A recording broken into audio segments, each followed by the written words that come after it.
여러분 반갑습니다. 명절 다들 잘 보내셨죠? 네. 저도 덕분에 고향에 잘 다녀왔고요. 오늘이 신천지 총집결하는 날이래요. 잠실에. 그래서 우리가 예배 끝나고 핸드폰으로 위치 추적을 해서 혹시 우리 교회 다니던 분들 중에 잠실에 계신 분들 오늘 일망타진하도록 하겠습니다. 오늘은 거기는 안 오면 안 되는 날이라고 하더라고요. 뭐 기저귀를 차고 이만희가 이야기가 끝날 때까지 자리를 움직이면 안 된다고 그런다 하더라고요. 우리 교회에서도 저를 위해서 좀 그런 사람들이 나와줬으면 좋겠습니다. 오늘 여러분들하고 이제 스데반의 마지막 장면들을 오늘 좀 확인해 갈까 합니다. 이스라엘의 전 역사를 동원한 스데반의 구속사 설교는 유대인들의 신앙 인식에 심각한 문제가 있음을 여실히 폭로시켰습니다. 무엇보다도 스데반의 설교는 유대인들이 애지중지하는 구약 성경에 기반을 둔 설교였기에 그 내용 자체를 반박하거나 부정하기가 굉장히 힘들었습니다. 스데반의 설교를 듣고 난 후 그들의 심리적 상태를 단적으로 보여주는 말씀이 오늘 본문 말씀에 등장합니다.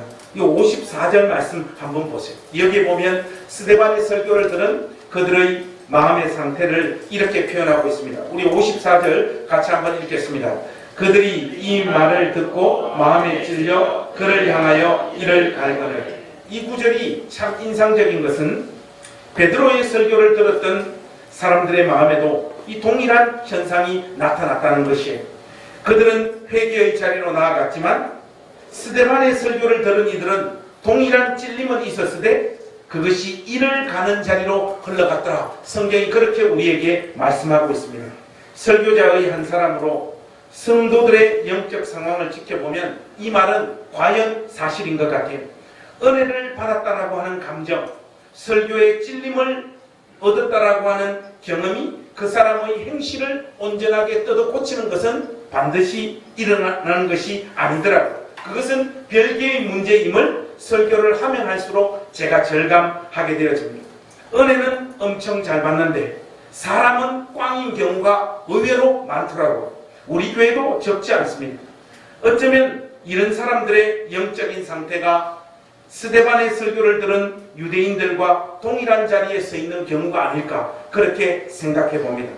여하튼 스데반의 설교에는 과장된 내용은 없었지만 사람들의 눈치를 보면서 핵심을 비켜가는 일은 절대로 없었어요.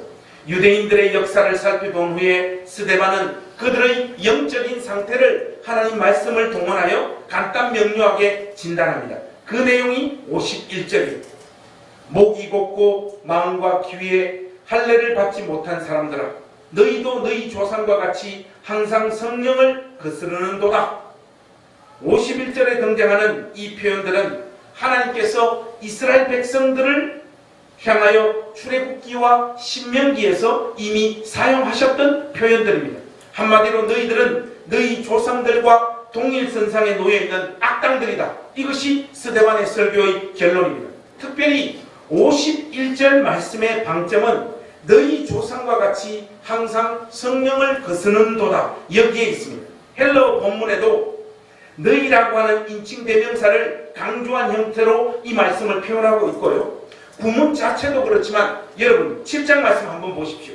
19절 그리고 38절 그리고 39절 44절 다시 한번 불러드릴게요. 19절 38절 39절 44절에서는 우리 조상으로 표현하고 있죠. 이렇게 표현하다가 여기 결론부에 와서는 너희 조상이라고 하는 표현으로 분위기 자체가 확 달라지고 있는 것을 여러분들이 주목하셔야 됩니다. 이어서 스데반은 52절 말씀에서 그러한 영적인 상태에 있었던 이스라엘 백성들이 저지른 구체적인 행동이 무엇임을 밝히 선포하고 있습니다. 이 52절은 중요하니까 우리가 같이 한 목소리로 읽도록 하겠습니다. 52절 시작. 너희 조상들이 선지자들 중에 누구를 박해하지 아니하였느냐? 의인이 오시리라 예고한 자들을 그들이 죽였고 이제 너희는 그 의인을 잡아둔 자요 살인한 자가 되나니. 정신을 차리고 읽어보면 52절 말씀이 어렵지는 않지만은 번역 자체가 그렇게 또 매끄러운 번역은 아닌 것 같습니다. 스데반은 이스라엘 역사가 분명히 증언하듯이 그들의 조상들이 하나님께서 선택해서 보내신 선지자들을 박해하고 죽인 이 사건과 순교한 선지자들이 오시리라 예언한 의인이신 메시아를 종교 지도자들이 죽인 사건을 연결해서 설명을 하고 있는 거예요. 좀 더 풀어서 이야기하자면 그들의 조상은 선지자들을 박해하고 죽였는데 그들 손에 죽였던 그 선지자들은 누구냐 하니까 오시리라고 예언한 사람이 바로 메시아였음을 선포한 사람들이었다 이 말입니다.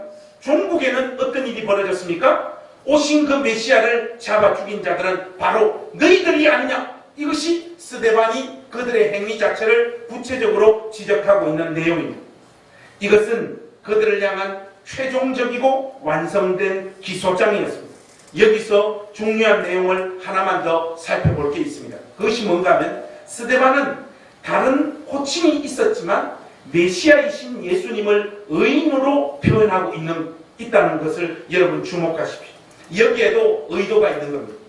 이스라엘의 종교 지도자들이 잡아 죽인 그 예수님은 무죄하신 분이었다라는 것을 증거하고 있는 겁니다. 이것은 예수님의 죽음에 대해서 스데반이 처음으로 사용했던 표현이 아닙니다. 여러분들이 누가복음 23장 47절에 보시면 로마의 백부장이 예수님의 마지막 모습을 보면서 이 사람은 의인이었도다 라고 고백했다는 거 기억하시죠?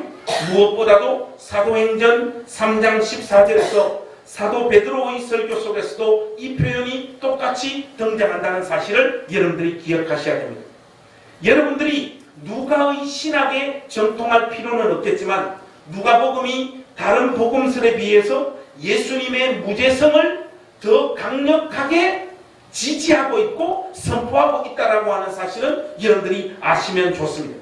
여기에 또다시 사도행전을 기록한 누가는 누가의 신학에 기초해서 스데반을 통해서 예수님의 무죄성과 의로움을 강조하고 있습니다. 이것은 예수님의 무죄성과 의로움을 강조함과 동시에 예수님을 십자가에 매달아 죽인 이스라엘 백성들과 종교 당국자들의 죄악성을 더 부각시키기 위한 누가의 고의적인 의도라는 것을 여러분들이 기억하셔야 됩니다. 사도들과 스데반의 설교도 철저하게 예수님이 누구신지, 예수님이 무엇을 하셨는지, 그것이 무엇을 의미하는 것인지, 그리고 이 세상 사람들이 이 예수님을 어떻게 대접했는지에 관한 처음부터 끝까지 오직 예수님에 관한 내용들로 그들의 설교의 내용들을 채우고 있었습니다.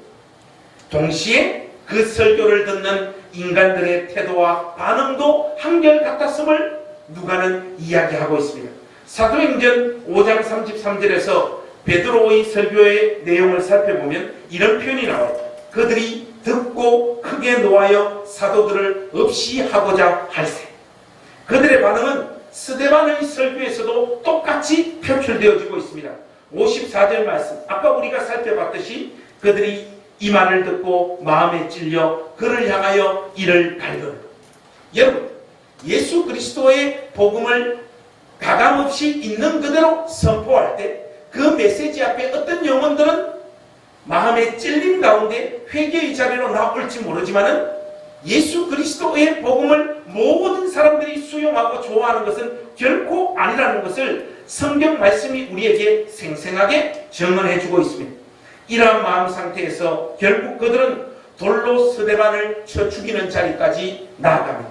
참 놀라운 것은요, 이렇게 살기등등한 인간들 앞에서 스데반이 보이고 있는 태도입니다. 사도행전의 저자의 논평을 여러분 한번 들어보십시오. 이 절체절명의 순간에 그를 향해서 가해지는 린치와 폭력보다는 이 스데반이 주목하고 있는 세계는 하나님의 영광과 예수님께서 하나님 우편에 서 계신 모습을 바라보고 그 폭력과 린치를 상대화시켜버리고 있는 스데반의 모습을 우리가 이렇게 확인할 수 있는 겁니다. 여러분들 55절 말씀을 우리가 소리내서 한번 읽어보겠습니다. 55절 말씀 시작. 스데반이 성령 충만하여 하늘을 우러러 주목하여 하나님의 영광과 및 예수께서 하나님 우편에 서신 것을 보고, 여러분, 스데반이 본 하나님의 영광과 하나님 우편에 서신 것이라는 말의 의미가 무엇일까요? 이 부분이 오늘 설교에 있어서 가장 중요하고 우리가 제대로 정리해야 될 내용입니다. 표현은 참 멋지고 굉장한 것 같은데 구체적인 의미를 물어보면 제대로 답을 하는 성도들이 별로 없더라고요. 여러분들도 그렇지 않습니까? 여러분 양심에 손을 올리고 스데반이 본 하나님의 영광과 하나님 우편에 인자이신 예수님께서 서 계신 것을 봤다라고 하는 말의 뜻이 무엇인가? 여러분 속으로 한번 말을 해보십시오. 벌써 당황하고 계신 여러분들의 모습을 읽어낼 수 있습니다. 여러분, 사단은요, 디테일에 강하다는 사실을 잊지 마십시오. 예수를 믿게 하지만 구체적인 신앙의 내용은요, 엉터리 것들로 그의 영혼에 집어넣어버리는 것이죠. 우리 모두가 예수님을 믿고 있지만 예수님께서 우리에게 가르쳐 주시고 계시해 주신 내용들로 우리의 영혼을 채우고 있는가? 가장 중요한 하나님 말씀을 하나님께서 의도하신 대로 우리가 이해하고 있느냐? 이것은요, 별개의 문제라는 것을 여러분들이 기억하셔야 해요. 어쨌든 이 표현을 일단 살펴보면요, 하나님의 영광과 예수님께서 하나님 우편에 쓰신 것은 독립된 두 가지의 진술이 아닌 것 같습니다. 무슨 말인가 하면요, 하나님의 영광과 하나님 우편에 쓰신 것은 서로 밀접한 관련이 있다는 말이에요. 이렇게 여러분에게 설명을 해줘도 여러분들은 그것이 무슨 뜻인가 아직도 제대로 정리가 되어지지 않습니다. 설교자는요, 바닥까지 내려가서 그 사람의 시선과 수준에 맞춰서 이 내용들을 설명해 줘야 될 의무가 있는 거죠. 이렇게 풀어서 설명드리면 여러분들이 확실하게 이해할 수 있을 것 같습니다. 스데반이 본 하나님의 영광은 구체적으로 말하자면 그의 우편에 서 계신 예수님의 모습 속에서 드러나고 있다, 이 말입니다. 여러분 이해가 되십니까? 이 차갑고 설렁한 반응을 보십시오. 분명하게 이렇게 분명하게 진술하고 알려드렸음에도 불구하고 여러분들 중에 어떤 분들은 나 솔직히 그건 무슨 말인가 모르겠다, 이런 사람들이 분명히 있음을 이 연사 확신합니다. 여러분 무슨 말인가 하면요, 다시 한번 부연해서 설명드리겠습니다. 하나님의 영광이 다른 곳이 아닌 하나님 우편에 서 계신 예수님의 모습 속에서 표현되고 나타나고 있다, 이 말입니다. 아멘이 없는 거 보니까 최종적으로 이 말씀을 열어서 여러분들에게 최종적으로 이해를 시키는 것이 좋을 것 같습니다. 고린도전서 4장으로 한번 가보십시오. 고린도전서 4장 6절 말씀. 우리 이 한 절만 먼저 살펴보겠습니다. 고린도후서 4장 6절. 여러분들 우리 소리내서 한번 같이 읽겠습니다. 시작. 어두운데, 고린도후서 4장 6절 아니에요? 전서 4장 6절 시작. 누가 처음에 시비를 걸었어요? 맨 처음 시비를 걸은 사람이 누굽니까? 고린도후서 맞죠? 예, 4장 6절. 여러분 어떻게 이 회중 전체가 설교자인 저를 속여 먹을 수 있습니까? 예, 고린도후서 4장 6절. 자, 같이 하겠습니다. 시작. 어두운데 빛이 빛이라 말씀하시던 그 하나님께서 예수 그리스도의 얼굴에 있는 하나님의 영광을 아는 빛을 우리 마음에 비추셨느니라. 여러분 6절 말씀을 자세히 보시면 예수 그리스도의 얼굴에 뭐가 있다고요?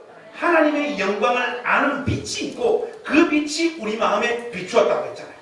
여러분들 이 말씀을 근거로 해서 예수님께서 하나님 우편에 앉아 계신 것과 하나님의 영광이 나타나는 것은 별개의 내용이 아니고 이 두 가지는 한 진술, 곧 하나님의 영광은 하나님 우편에 서 계셨던 예수님 안에서 표출되고 나타나고 있다라고 하는 이야기라 이 말이에요. 가만 보면 스데반은 초지일관 예수님에 관한 이야기들로 계속해서 그의 설교의 내용을 채우고 있음을 우리가 확인하게 됩니다. 그런데 여기서 하나 더 우리가 세심하게 살펴야 될 표현이 있습니다. 예수님께서 하나님 우편에 보통은 어떻습니까? 계시잖아요. 그렇지 않습니까? 네. 시편 100편에도 나와 있고 여러 가지 내용들을 보면 예수님은 하나님 우편에 앉아 계셨다라고 하는 표현에 우리가 익숙한데 지금 스데반이 본 모습은 뭡니까? 하나님 우편에 서 계신 모습을 스데반이 보고 있다 이 말이죠. 서 계시다라고 하는 이 부분을 우리가 어떻게 이해하고 풀고 받아들여야 될지가 오늘 설교에 있어서 가장 중요한 내용입니다. 이것과 관련한 정말로 다양한 해석들이 있더라고요. 그러나 제법 재미난 해석 하나를 소개해 드리겠습니다. 우편에 쓰신 그리스도는 스데반의 죽은 영혼을 받기 위해서 예수님께서 벌떡 일어서시는 모습을 표현한 것이다. 이렇게 이야기하고 이 해석을 수용하는 분들이 많더라고요. 여러분도 혹시 김홍전 목사님이라고 합니까? 이분은 이제 우리보다 조금 앞세대 목사님이신데 소위 말하는 개혁주의 신학에 정통하시고 그 바탕 위에 하나님 말씀을 선포하셨던 아주 장로교에서는 굉장히 존경을 받는 목사님 중에 한 분이세요. 이분이 그의 설교집에 이렇게 표현하고 있더라고요. 이제 당신의 종의 영혼이 당신 앞에 올라올 것을 아시고 그것을 환영하는 뜻으로 그 자리에 서 계셨을 것입니다. 이렇게 이야기하고 있습니다. 이것은 제가 청년 시절에 우리 부목사님께서 사도행전 강해 설교를 하시면서 이 부분을 해석하셨던 내용들과 똑같습니다.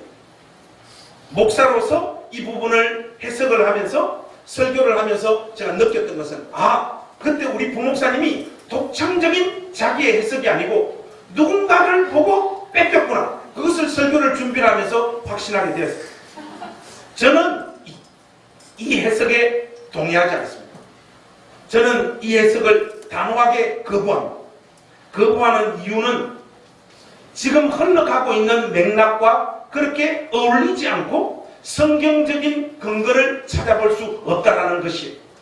지금 상황은요, 스데반의 설교와 사역에 대한 이 세상 사람들의 최종적인 평가가 나타나고 있는 상황이에요. 이를 갈며 돌을 들어 스데반을 쳐 죽이는 것. 이것이 세상이 스데반을 향하여 내린 최종적인 평가였단 말이죠. 그 와중에 스데반은 하나님의 영광이 예수 그리스도 안에 충만히 나타나고 있고 그 예수님이 하나님 우편에 서 계신 것을 목격하고 있다. 여러분들 이 맥락에서 이 부분을 해석해야 됩니다. 그를 향해 이 세상은 사형이라는 판결을 내릴지 모르지만 하나님 앞에서는 스데반의 설교와 삶이 철저하게 그리스도만을 드러내는 복된 인생이었음을 하나님께서 인정하고 계시는 모습이라고 저는 확신합니다. 제가 이런 해석을 제시하는 근거가 있습니다. 여러분 55절과 56절 말씀을 한번 보십시오. 특별히 56절 말씀을 보시면요, 55절 말씀과 그 내용이 비슷하죠? 여러분들 55절과 56절 한번 보세요. 그 내용 자체가 별로 다르지 않잖아요. 그런데 56절에는 55절에 등장하지 않는 단어가 하나 등장하고 있습니다. 그게 뭡니까? 인자입니다. 인자라고 하는 단어가 등장하고 있어요. 말하되 보라 하늘이 열리고 인자가 하나님 우편에 쓰신 것을 보노라 한대. 이 인자라고 하는 단어는요, 사복음서 이외의 신약 성경에 여기 단 한 번만 등장하고 있는 표현입니다. 다른 어떤 곳에서도 인자라고 하는 단어가 나타나지 않아요. 물론 히브리서에서 나타나는데 그 히브리서는요, 구약 성경을 그대로 인용한 내용이고요. 요한계시록에는 인자라고는 나와 있지 않아요. 인자와 같은 이라고 하는 표현은 나와 있습니다. 여기 단 한 번 사복음서 이외에 등장하고 있는 이 인자라고 하는 단어를 스데반이 지금 또 누가가 의도적으로 등장시키고 있는 것이 틀림없습니다.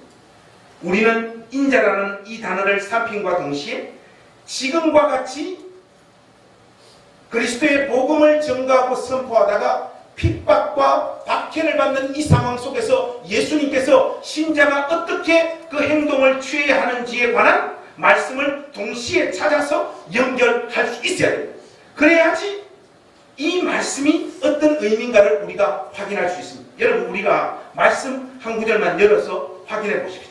누가복음 12장으로 한번 가보실까요? 5절에서 9절 말씀까지 우리 한번 같이 보십시오. 누가복음 12장 5절에서 9절입니다. 제가 먼저 5절 읽겠습니다. 여러분 따라오십시오. 6절 읽으시고 교독하겠습니다. 마땅히 두려워할 자를 내가 너희에게 보이리니 곧 죽인 후에 또한 지옥에 던져넣는 권세 있는 그를 두려워하라. 내가 참으로 너희에게 이르노니 그를 두려워하라.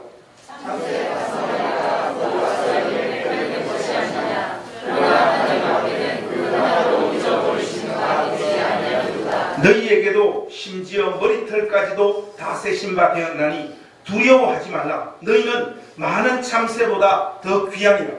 내가 또한 너희에게 말하노니 누구든지 사람에서 나를 신뢰하면 인자도 하나님의 사자들 앞에서 그를 신뢰할 것이요 9절 같이 하십시다. 사람 앞에서 나를 인정하는 자는 하나님의 사자들 앞에서 의인을 당하리라. 여러분 스데반은요 지금 자기의 목숨이 달려있는 상황에서도 그리스도만을 증거하며 그리스도만을 시인하고 있습니다. 그의 눈에는 사람들이 가하는 린치와 폭력보다는 하나님의 영광으로 충만한 그리스도가 더 크게 다가왔던 것입니다. 이 그리스도가 자기의 설교와 자기의 삶이 옳았다라는 것을 인정해주고 있는 모습을 바라보고 있다 이 말이에요. 철저하게 누가복음 12장의 이 말씀을 실현하고 있다 이 말이죠. 그런데 그 그리스도를 스데반은 지금 어떤 존재로 묘사하고 있습니까? 인자라고 이야기하고 있잖아요. 여러분 이 부분이 중요합니다. 다니엘서 우리 7장으로 한번 넘어가셔서 이 인자라고 하는 단어가 가지는 의미가 무엇인지를 이 누가복음 12장 말씀과 연결해서 우리가 한번 정리해 보십시다. 다니엘서 7장 13절 14절 말씀.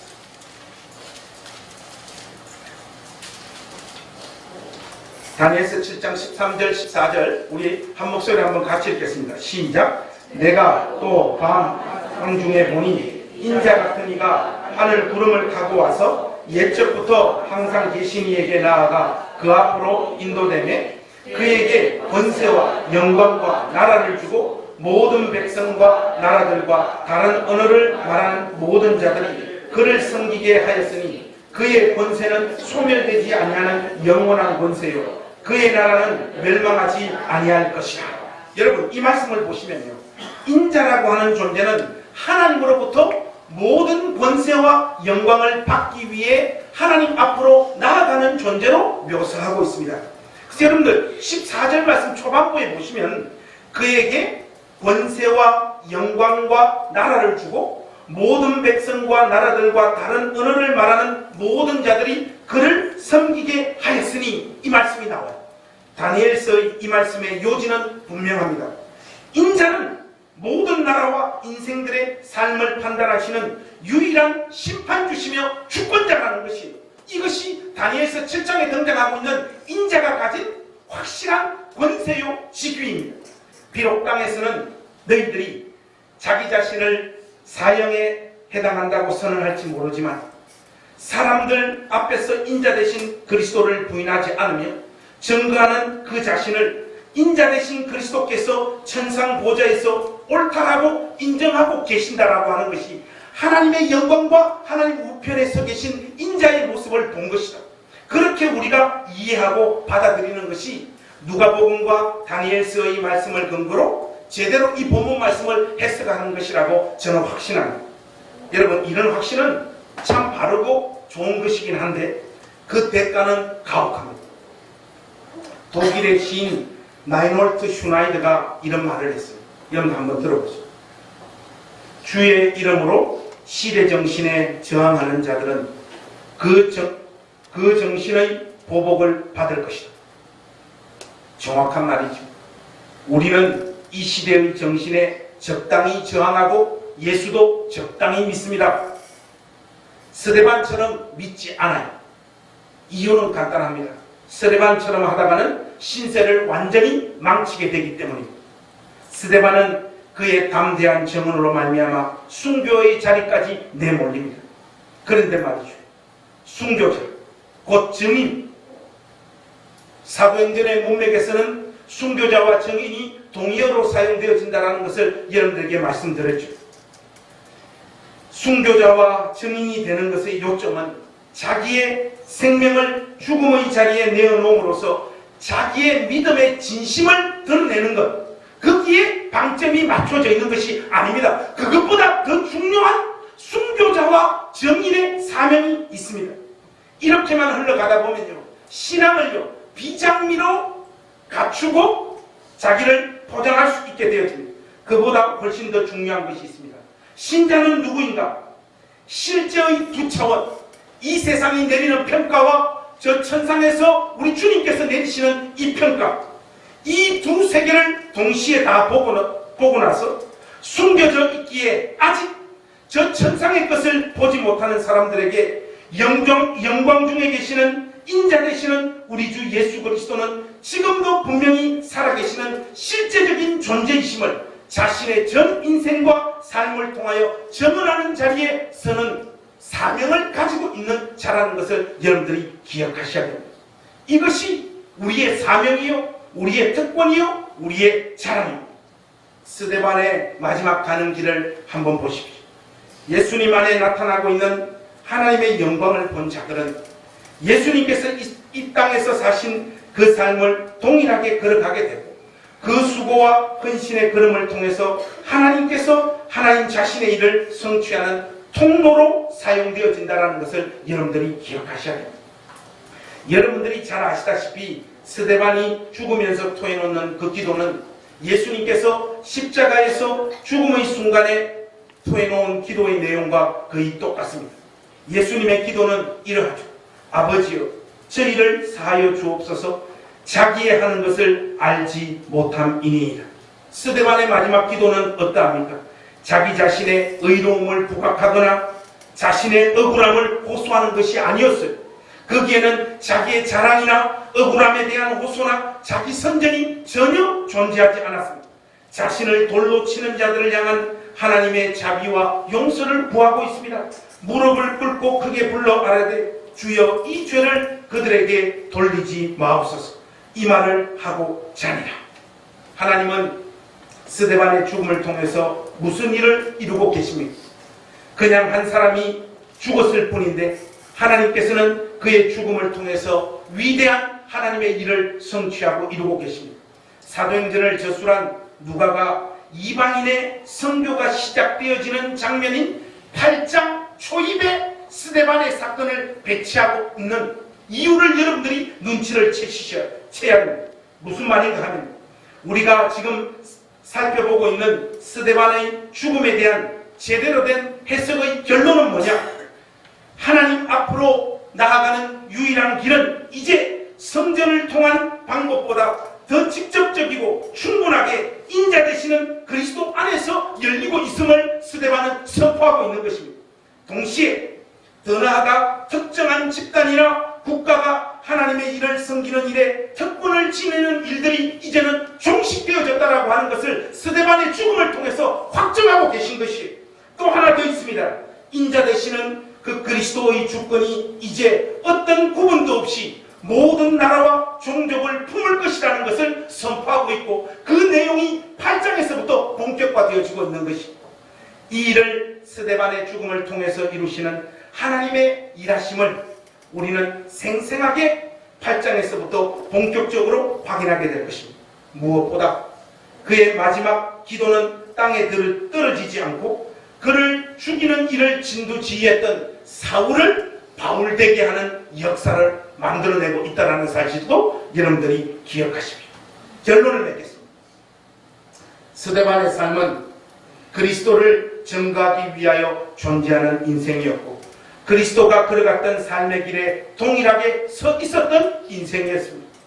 그의 삶과 증언은 오직 우리 주 예수 그리스도 한 분이었습니다. 구약의 전 역사를 동원하여서 율법이 지향하는 바도 성전의 진정한 실체로 그리스도이심을 목소리 높여 증언했던 사람이 스데반이었습니다. 그는 그리스도를 증거하다가 마침내 그리스도를 닮아버린 인생을 살고 주 앞으로 부름받은 복된 인생이 되었습니다. 그의 삶에는 자기 자신을 드러내거나 자기 자신의 사역을 선전하거나 자기 자신의 영광을 위하여 하나님의 힘과 능력을 동원하는 것이 전혀 없었습니다. 그리스도를 끝까지 전하기 위하여 자기를 쪼개고 죽음의 자리까지 나아갔던 인생이었습니다. 그의 인생에 가장 적합한 하나님 말씀은 무엇이었을까? 제가 이 말씀을 궁리하고 찾다가 이 결론을 얻게 되었습니다. 빌립보서 1장 20절 21절 말씀. 여러분, 이것은 우리가 설교 결론에 해당되어지는 내용들이니까 한번 우리가 찾아서 같이 읽었으면 좋겠습니다. 빌립보서 1장 20절 21절 말씀.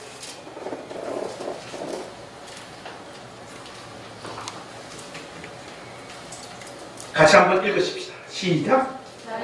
간절한 기대와 소망을 따라 아무 일에든지 부끄러워 아니하고 지금도 전과 같이 온전히 담대하여 살든지 죽든지 내 몸에서 그리스도가 존귀하게 되게 하려 하나니 이는 내게 사는 것이 그리스도니 죽는 것도 유익함이다. 여러분, 이 말씀만큼 스데반의 삶과 설교와 그의 생을 생생하게 매치시켜주는 말씀이 어디에 있겠습니까? 제가 중고등부 때 문학의 밤을 하면 저는 항상 노래를 잘 하지 못해서, 오늘 여러분 우리 김우현 집사님 솔로 하는 거 보셨죠? 김우현 집사님 때문에 우리 나머지 중창이 다 죽어버렸어요. 이런 분들을 치리해야 된다고 생각하는데 여러분들은 어떻게 생각해요? 노래를 너무 잘하니까 우리 다른 중창단도 상당히 잘하는 중창단인데 혼자 너무 독보적으로 잘해버리니까 별로 그렇게 재수있게 보여지지 않았어요. 여하튼 저는 중고등부 때 노래를 잘 못해요. 저는 특별히 박자를 잘 못 맞춰요. 목소리는 제법 괜찮습니다. 부렁차기도 하고요. 그래서 항상 연극을 했더랬습니다. 교회 연극이라 하면 되는데 왜 성극이라 하는지 모르겠어요. 어쨌든 성극을 하면 저는 항상 주연이었습니다. 정말이에요. 우리 교회 사찰 집사님이 제 연기를 보고 진지하게 하신 말씀이 있었습니다. 너 이러다가 연예인 되지 않을까 걱정돼. 너는 목사가 돼야 된다. 그때의 성극을 생각하면 참 오그라들고 유치하게 느껴지는 장면들이 몇 가지 있습니다. 하나는 복음 전도자의 역할이었는데 대사가 이래. 내가 어떻게 이런 대사를 했는지 모르겠어요. 너무 이게 손이 오그라들고 좀 유치하고 그래요. 약 사세요. 제가 파는 약은 구약과 신약이에요. 이것을 먹으면 영생을 얻게 됩니다. 뭐 이런 거. 그죠? 다시 하라고 하면 정말로 이런 약은 못 팔 것 같아요. 오메가3를 팔아라 하면 제가 잘 팔 수 있는데. 맞는 말이긴 한데 참 오그라드는 장면 중에 하나고, 또 하나가 있었는데 그게 뭔가 하면 제가 주로 주연을 하면서 주기철 목사님 역할을 했었거든요. 대사가 이렇습니다. 일본 순사가 예수 그만 믿으라고 고문하며 두들겨 패는 장면이 있어요. 그러면 맞을 때마다 저에게 주어진 대사가 뭔가 하면 딱 때립니다. 예수! 또 딱 때립니다. 예수! 또 그래요. 또 때립니다. 예수! 이럽니다. 뭐야 이러면서 진짜로 빡 때립니다. 그때 내 안에는 오직 예수님만 계시기에 그 어디를 패더라도 내 속에서는 예수님만 튀어나온다 이놈들아 하는 그런 대사가 있었어요. 정말 지금 만약에 때리면 어떻게 될까요? 그만 때려 아빠 이렇게 했대. 참 유치찬란한 대사인데 이 설교를 마무리하는 시점에 그 추억이 생각이 납니다. 유치한 것 같지만 진심이 느껴지는 대사들이잖아요. 우리의 신앙은 이 시대 정신에 이미 함몰되어져 버렸습니다. 이 시대를 살아가는 사람들에게 필요한 사회적 지위, 물질, 인간관계, 자신의 갈등과 고민을 위해서 우리가 그리스도를 전부 동원하고 있잖아요. 그것이 전부 잘못되고 틀렸다는 말씀이 아닙니다. 그것 밖에는 우리의 신앙의 내용으로 가지고 있는 것이 없는 것이 우리의 현실이 아니냐 이 말이에요. 무엇보다 우리의 신앙적 방향이 우리의 생이 쪼개지고 어그러지고 무너지더라도 그리스도만을 전가하고 그분을 존귀케 하는 인생이라면 성공한 삶을 살았다라고 하는 자기 확신이 더 이상 없습니다. 그런 갈망이 우리에게 없어요. 그분을 믿는 것이 나에게 무슨 도움이 되나? 바로 이것이 우리가 이 시대의 정신에 우리의 영혼을 다 팔아버리고 있는 우리의 영적인 상태입니다. 우리가 얼마나 망가져 있고 우리가 얼마나 이 시대 정신에 사로잡혀져 있는가 하면 참 목사로서 부끄러운 고백인데, 이제 어지간한 것을 먹어도 그것이 좋은지 모르겠어요. 없었을 때 먹었던 짜장면, 라면, 왜 요즘 라면과 짜장면은 그 맛이 안 나냐고요. 이 시장. 여러분이 믿지 않으시겠지만 저는 이제 뷔페에 가서도 그 많은 음식들이 맛있는지 솔직히 잘 모르겠어요. 뉴질랜드니 미국이니 다 돌아다녀봐도 다 그곳이 그저 그렇습니다. 옛날에는 작은 강단에서 불러줘도 감격과 긴장하는 마음으로 설교를 하러 갔는데, 이제는 큰 교회에서 불러줘도 그저 그래. 돌아오는 주간에 3일교회를 제가 설교하러 가는데, 이 교회 부목사님 왜 이렇게 귀찮게 하는지 모르겠어요. 제가 가는 날짜 아는데 마차가 가면 되잖아요. 네, 목사님 이렇게 오셔야 되고 주차는 이렇게 해야 되고. 옛날에는 그런 거 한번 받으면요 가슴이 쿵쾅쿵쾅 뛰었어요. 지금은요 귀찮고 좀 더 노골적으로 이야기하면 이번에는 얼마를 주실까? 그러면서도 제 마음에는 뭔가 모를 공허와 채워지지 않는 욕망들로 가득합니다. 이것이 저의 솔직한 현재의 영적인 상태입니다. 삶의 목표와 방향이 어느새 그리스도가 아닌 것입니다. 그리스도를 전하는 사역자로서 내 인생이 어떻게 될 것인가, 여기에만 관심이 꽂혀있다 이 말이에요. 저만 이런 것이 아니고 여러분들이 걸어가는 삶의 모습이 저와 동일하다면 우리는 모두 하나님 앞에 엎드려 눈물을 토해놓으며 회개하는 자리에 서야 될 줄로 믿습니다. 저는 여러분들에게 더 전도하고 더 기도하고 예배에 참여하라고 지금 독려하고 있는 것이 아닙니다. 여러분들의 삶의 원리와 방향과 목표가 그리스도를 존귀케 하는 것에 맞춰져야 되지 않느냐, 이 내용을 여러분들에게 전하고 있는 것입니다. 그것은 여러분이 이 땅에서 만족할 만한 삶을 살고 안정된 지위와 돈을 버는 것으로 성취되어지는 것이 결단코 아닙니다. 사는 동안 여러분 자신을 증명하기 위하여 예수님의 힘과 능력을 동원하는 자리에 서지 마십시오.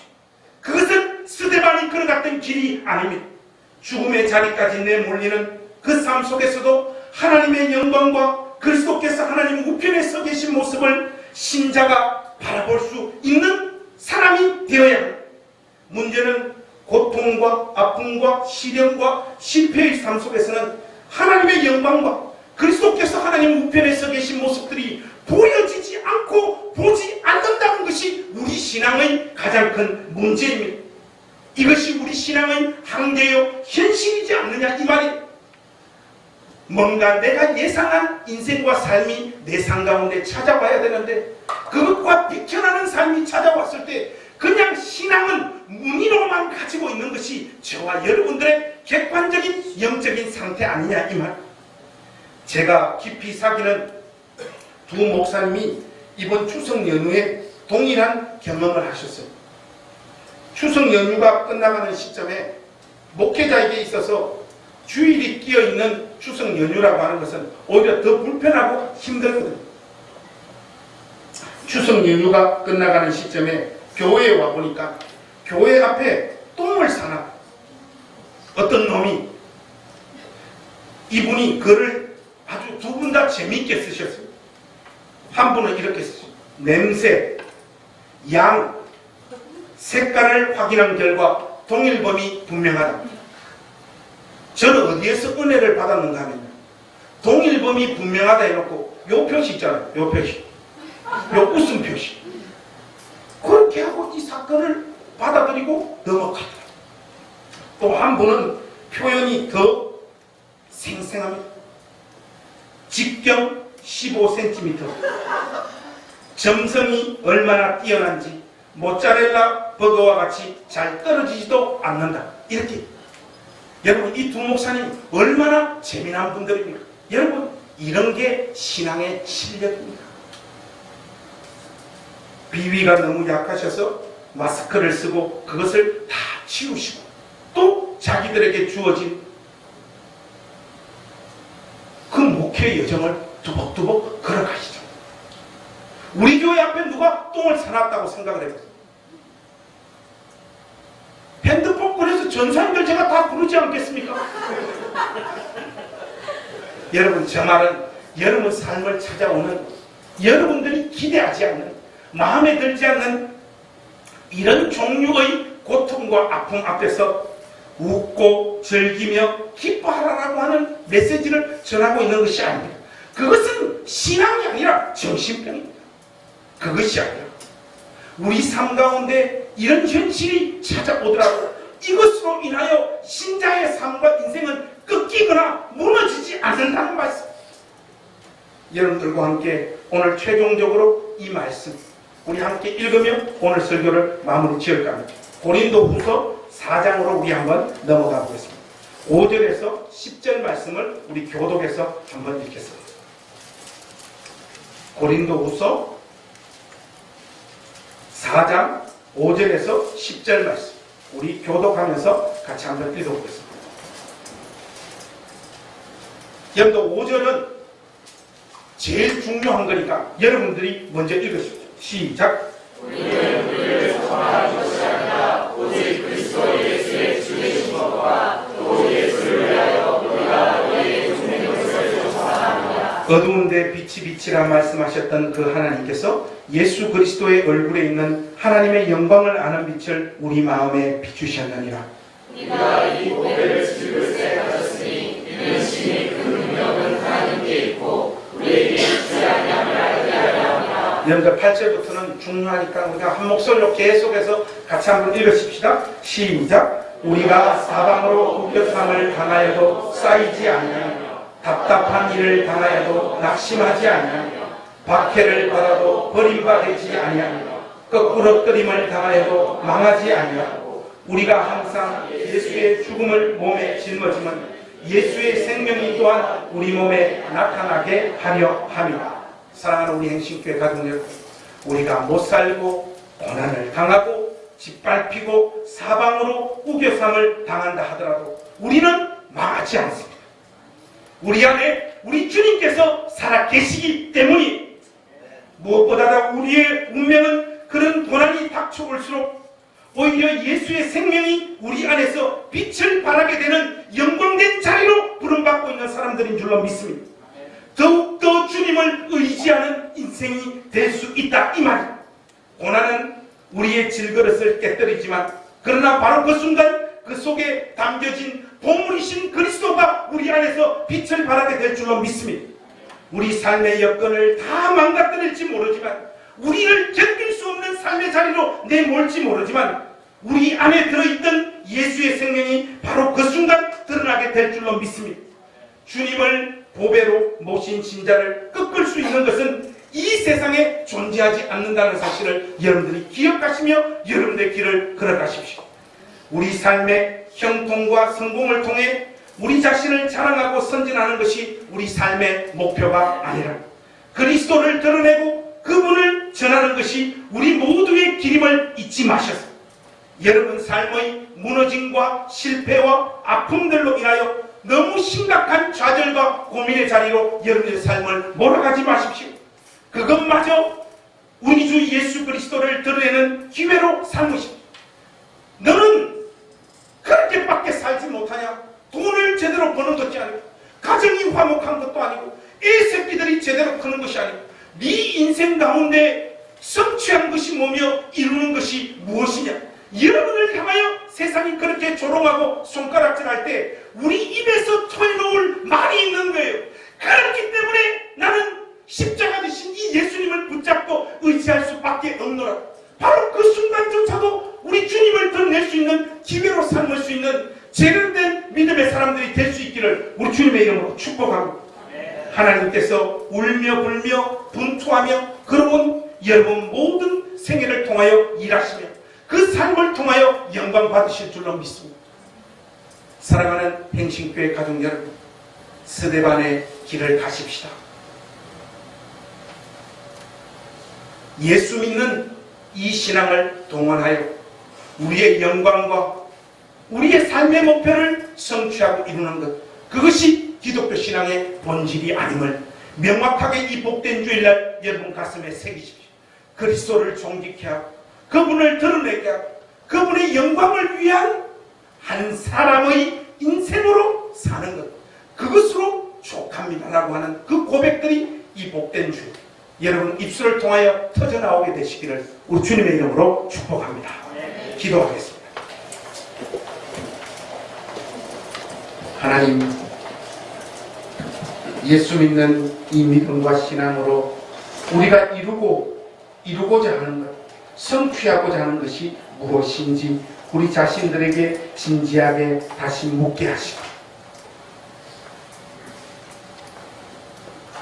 그리스도께서 우리를 위하여 존재하는 것이 아니라 우리가 그리스도의 영광을 위하여 존재하는 피조물임을 잊지 않고 살아가는 복된 인생이 되게 하여 주시옵소서.